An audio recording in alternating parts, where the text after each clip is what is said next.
Nora Fatehi, how are you? I'm good. I'm good.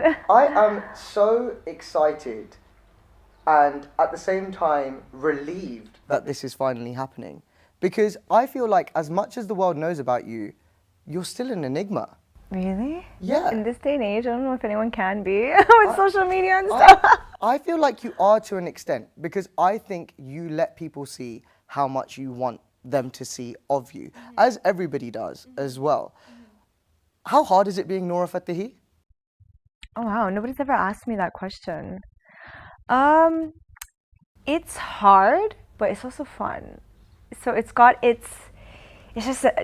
different like dimensions to it. You know, it can get really crazy, it can get really dangerous, it can get really exciting, it can get really tiring, you know, sometimes. But I'm not one to complain at all because I wished for this, you know, I always wanted this. And this does come with a lot, you know, and you got to be prepared for everything, the good, the bad, the evil, and the amazing moments also. So when you're like, I guess, maneuvering all those things, the good, the bad, the evil, the exciting, all of those things, do you never sit back and wonder, is this really worth it?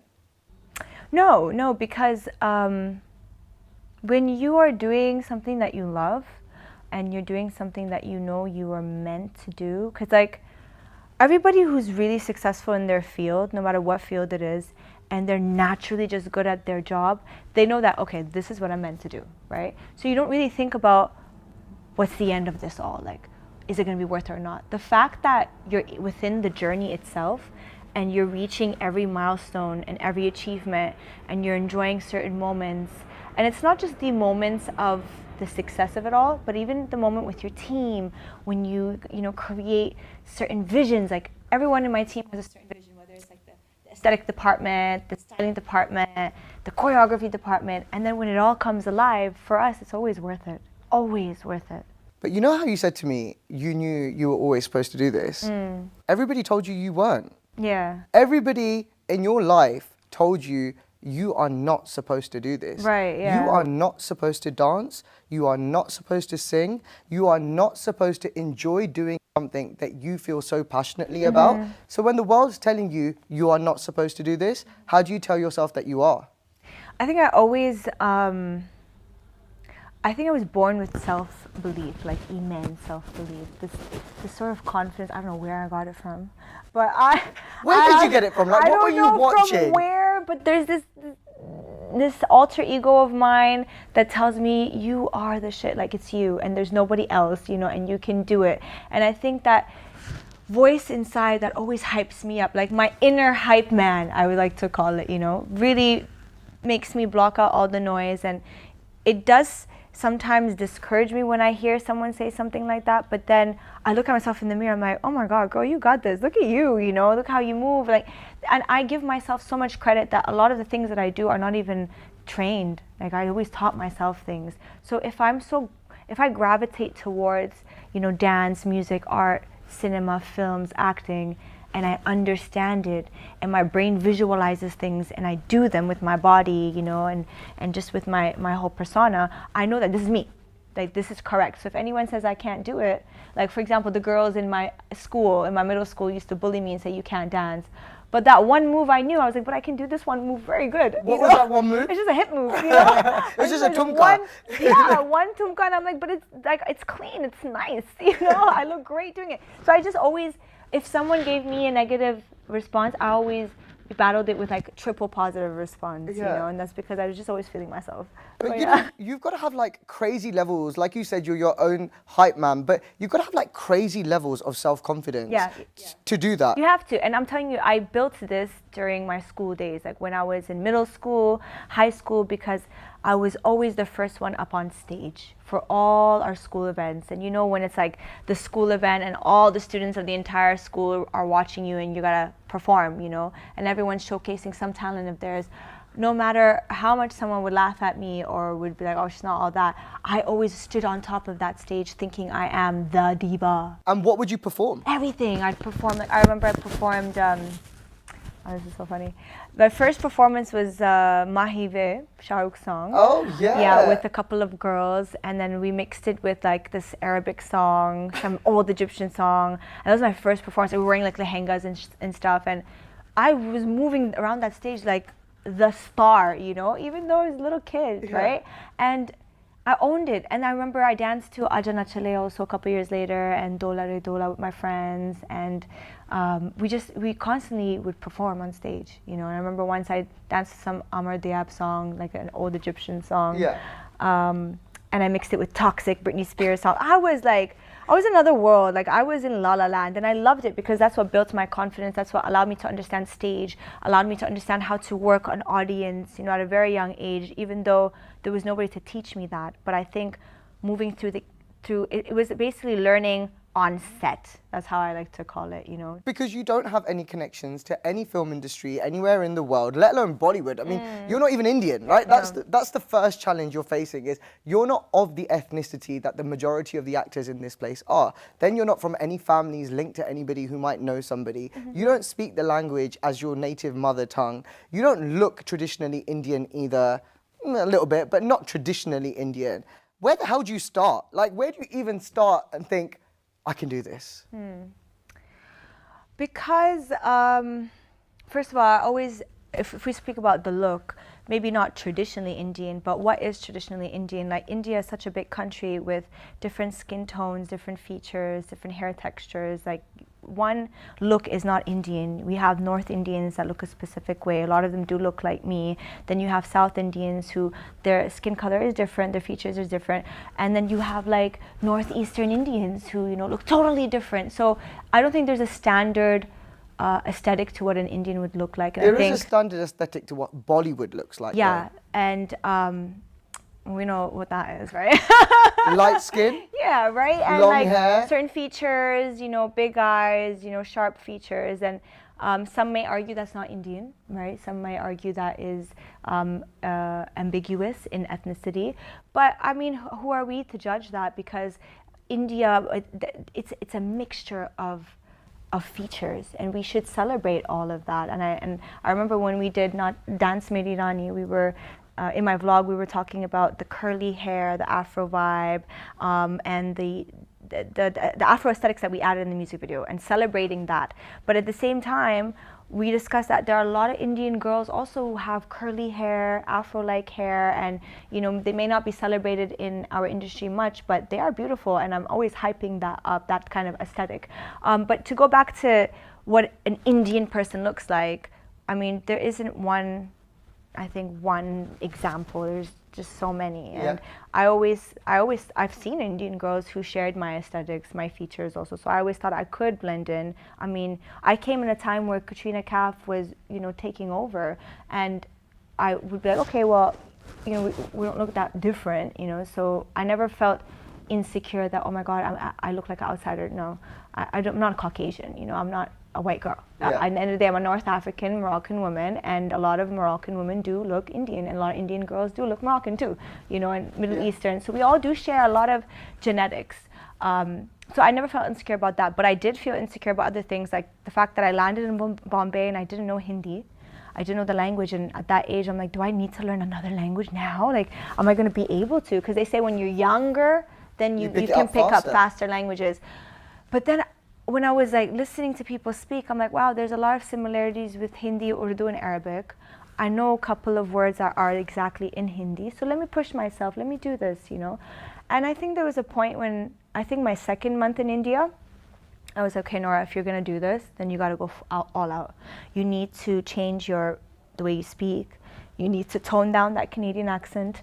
You need to tone down your body language. It's gotta go more with, you need to assimilate with the environment. Isn't and that shame? includes, no, it's not. That includes learning the language. That includes, you know, learning the traditions, the cultures, assimilating with people, you know, letting them feel like you're one of them. There's nothing wrong with that. But having to tone down your own identity to fit in somewhere else. But that's not necessarily my identity. My identity is very diverse and very exotic. I'm someone who, yes, I was born and raised in Toronto, in Jane and Finch, the hood, shout it out, Jane and Finch.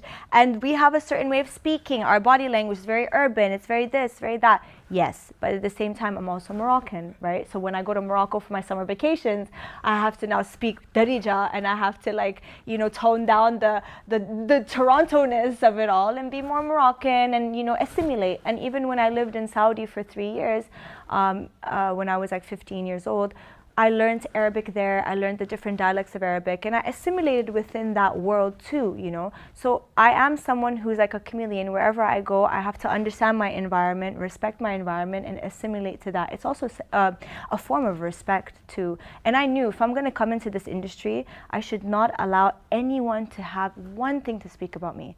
They shouldn't say, no, she doesn't know the language. No, she doesn't fit in.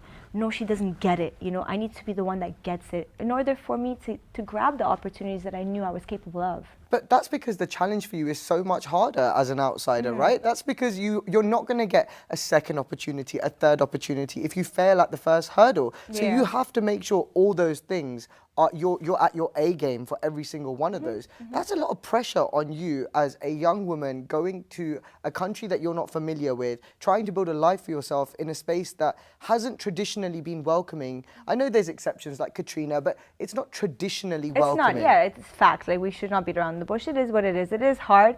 It's not traditionally welcoming, but when they welcome you with open arms. But you got to prove yourself. That's the thing. And I remember those years that I was sitting in my room in Mumbai, just watching things on TV, like the reality shows, the you know, like the Jhalak, you know, the Big Boss, and all these things. I used to watch and be like, and then I'd watch all the songs of, you know, the movies that would come up, and I'd be like, okay, so what's the deal here now? I need to be prepared for an opportunity that may come. So we don't know when it's coming. It could be tomorrow, it could be next year, we don't know. And it's true, whatever opportunities I got have been very last minute. And thankfully I was prepared. So what I would do in that room, I wouldn't go out and socialize and party like all the other girls did and enjoy and have a boyfriend and live life. I would lock myself in that room every day, learn the language, watch TV, watch everything, and practice in my room, prepare, learn, dress up a certain way, change my body language, learn the different styles, watch YouTube videos, prepare myself for when the opportunity comes. So when it comes, like you said, you only get one chance, right? After that, they're like, okay, move on, right? Next. I need to blow anybody away that I have to blow away.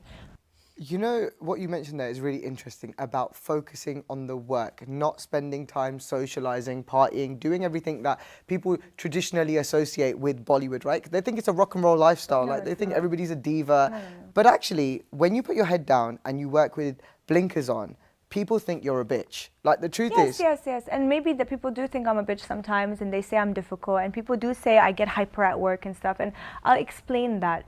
I am someone who's going on a tunnel vision, and my engines are running 24/7. I wake up work, I sleep work. There's nothing else I have in my life but that. And I'm very proud of that. Yes, I have sacrificed so much. Like, just the other day, I put up a vlog of my best friend's wedding. I don't know if you saw something like that. She's British, yes, right? Isha. Yes, yeah. So I put it up, and while I was editing, I was like, damn, I missed out on a lot in my 20s. I missed out on my best friend's weddings, births, anniversaries, birthdays, my brother's wedding, my brother's birthday. I missed out on everything because I was in that room, locked up, studying, working hard, learning, preparing myself for that opportunity. And it's a sacrifice I had to make. And because I sacrificed such a big chunk of my life, at work, I am a bitch a little bit. I am difficult because I don't expect anything but the best. Because I sacrificed so much. And when I go in front of the camera or when I'm on stage, I don't leave any crumbs. You know, I eat. So the fact that I do that, I expect the people at work with me should do the same. Nobody should come half-hearted because I don't half-heart it when I'm in front of the camera or when I'm on stage. So my expectation for delivery is here. Please eat and leave no crumbs because these are for you. Because this girl smashed it last night. Let's get a unanimous round of applause. Oh my God. Like, I don't have the words. Like, you on stage at IFA 2023, you were mesmerizing. Thank you. You were on fire. You were paying tribute to Helen, who is one of the greatest, if not the greatest dancer in Hindi film history, known for her cabaret numbers, known for being an outsider who was not from India, who could not speak the language, who came and absolutely owned that stage. And that's what you did last night. Oh, thank you. Oh, you have no idea what that means. Ugh, this in itself, the way you presented it is an accomplishment, and that's what I work for. Helen is someone who, we talk about me like, oh, I came from outside and I did this, I did that. I'm the first. I'm the first in my era, yes, but she was the first OG to do it. Like when I read about her story and I understood what kind of things she went through, it was a difficult time. It wasn't easy to come from a different country as a refugee and get into the industry, and that too as a performer, right? She just owned it. Yeah. She changed cinema. She changed what performances are and made all the other heroines like shiver in their boots because all of them suddenly wanted to do what she was doing. But guess what? It's not something you can learn. That is something you're born with. That charisma, that aura, you know, it is something that God gives to you, you know. Okay, so I'm not saying this because you're sat here, but the team here will vouch for it. When I met you on Thursday at the press conference or after the press conference, later that evening we were sat and, you know, you sit with your team and you debrief the day, like, what was so-and-so like, what was so-and-so like. And my exact words were, she has it. She has it. She has that star aura. She walks into a room, you know a star has arrived. Are you born with it or have you built it? I think I was born with it. Because I go back to like when I was like 12 and 14 and I just behaved like that in school. How can like, you were working the audacity I had, you know? you were working in a shisha lounge at one point, right? Yeah. How the hell do you walk like a star, act like a star when you're working in a shisha lounge? It's a thing. You just pick up the shisha, you're like, here's your shisha. How is it? Yes, okay, see you later. You know, it's this energy you bring, you know. And I'm not even gonna lie, even my friend circle, like I have friends from back in the day who are still my friends now, they have that energy too. So we were just a bunch of stars in my little group, all of us, you know, in our own right. So we feed off each other's energy, you know, and like one of my friends, Bai, who I think you must have met her, she was here too. So she has that energy, that infectious star energy. She's really good with people. Was she wearing the headscarf? Yeah, she's got it. She'll walk into a room and she'll make you feel like you've been friends for 10 years, you know, she's got it. And I witnessed that growing up. So it's things you pick up from your environment, you know. And it didn't matter if I was working in a shawarma shop or I was working in a shisha shop. I did, of course I did, yeah. I worked everywhere. Like I worked at McDonald's, I worked in a call center. Even when I worked in a call center and I was doing cold calling, I would cold call like a star. Hey, so I think I knew the person. What were you selling? Lottery tickets. So bad, but yeah. But you know, it's this journey, it's this hustle that makes you so relatable to so many people. And I think in this generation, you have become the voice of normal people. Like you've become the voice of that girl sitting in Hounslow in West London who is dreaming that one day she could make it. And right now she's working in a shawarma shop, you know? Right, yeah, yes, yeah, that was me. That was me. I did everything because, you know, I had to hustle, I had to make ends meet. And anyways, in Toronto, in London, like it's normal to work. Yeah. You know, you work when you go to school also. Like my first job was at a men's clothing store at a mall next to my school. So after we finished school, I'd go to the mall and start my shift. And I think it really helped me with my people skills, how to communicate, how to speak, how to welcome people. These things are very important, you know, it differentiates you from others. And I think that's a skill that I'm very proud of. But, you know, going back to the performance that I did for Helen's songs, I just can't tell you how much of a dream come true that was for me, you know. I always wanted, it's nice to perform on your own songs and perform as you know. You own that. Yeah. But to just change your aura and demeanor for that 10 minutes and embody the spirit of that era and those songs, because every song has a theme, and that every song you have to perform according to that theme of that song. So that requires different type of body language, facial expressions. And I had to really learn that. Whether it was Aaj Ki Raat or Ye Mera Dil or Piya Tu Ab To Aaja, you got her expression so perfect, you got her movement so perfect. How did you get to the point of making sure that it was spotless the way it was? I really studied all her videos properly, and when we were choreographing, I told Sneha, who choreographed with me, that I want to embody not just the steps. It shouldn't be the 1, 2, 1, 2. It needs to be even the breathing spaces of the shoulder movements and the hands and just the aura. I told her I want to embody the spirit of Helen as much as possible. Obviously, no one will ever be able to embody it 100%, but just to do it justice and to respect the art that she gave the industry, the art form of cabaret. And I always go back to saying the body language, because with every style, the body language changes. Yeah. And last night, I had to be feminine, I had to be poised, I had to be very flirty, and I had to own it. And that's what she did in all her songs. She was just, like, she was something. Like, Ye Mera Dil,